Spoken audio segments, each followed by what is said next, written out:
আগামী জাতীয় সংসদ নির্বাচনে ৩০০ আসনে প্রার্থী দিতে চায় নাহিদ ইসলামের দল। জানা গেছে ইতোমধ্যেই গঠনতন্ত্র চূড়ান্তের কাজ শুরু করেছে দলটি। একই সঙ্গে দলীয় স্লোগান, ঘোষণাপত্র ও দলীয় প্রতীক সামনে আনার মাধ্যমে নির্বাচনের প্রস্তুতি শুরু করতে চায় দলটির শীর্ষ নেতারা। এদিকে সম্প্রতি প্রধান নির্বাচন কমিশনার ডিসেম্বরে জাতীয় সংসদ নির্বাচন ধরে প্রস্তুতির কথা জানান। তখন সভাপতি আলোচনায় আসে জাতীয় নির্বাচনকে ঘিরে জোটের প্রশ্ন।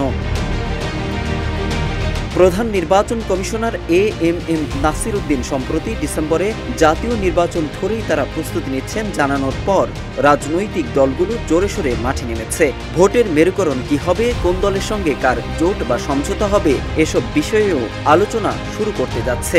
নতুন দলসহ অনেক দলই ৩০০ আসনে প্রার্থী দেওয়ার কথা বলছে।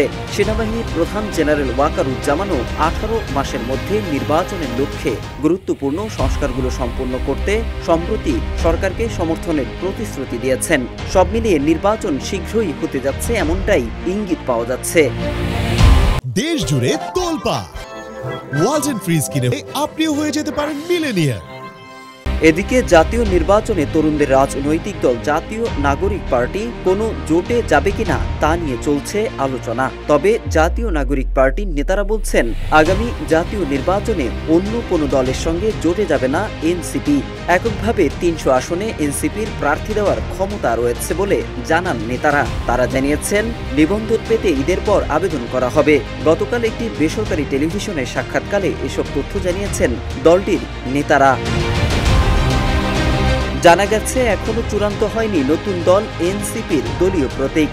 নেতারা জানিয়েছেন সবার সঙ্গে পরামর্শ করে দলীয় ফোরামে আলোচনার পর দলের প্রতীক নির্ধারণ করা হবে। আগামী জাতীয় নির্বাচনে জোট প্রসঙ্গে এনসিপির নেতারা জানিয়েছেন তারা কারো সঙ্গে জোট করবেন না, তবে ছোট দলগুলোর সুযোগ থাকবে এনসিপির সঙ্গে জোট গঠনে আলোচনার। দলটির সিনিয়র যুগ্ম আহ্বায়ক সামান্তা শারমিন বলেন, তরুণদের নেতৃত্বে গঠিত দলটির ৩০০ আসনেই প্রার্থী দেওয়ার সক্ষমতা রয়েছে, আর সে লক্ষ্যেই কাজ করছেন তারা। উল্লেখ্য ২৮ ফেব্রুয়ারি আত্মপ্রকাশ করা তরুণদের নতুন রাজনৈতিক দলের অভ্যন্তরে গণতন্ত্রের চর্চা, পরিবারতন্ত্রের বলয়মুক্ত রাজনীতি, জবাবদিহিতা নিশ্চিত করা, যোগ্যতার ভিত্তিতে নেতৃত্ব নির্বাচন সহ নানা বিষয়ের উপর গুরুত্ব দেওয়ার কথা বলা হচ্ছে। মোহাম্মদ সাইফুল ইসলাম, ইত্তেফাক।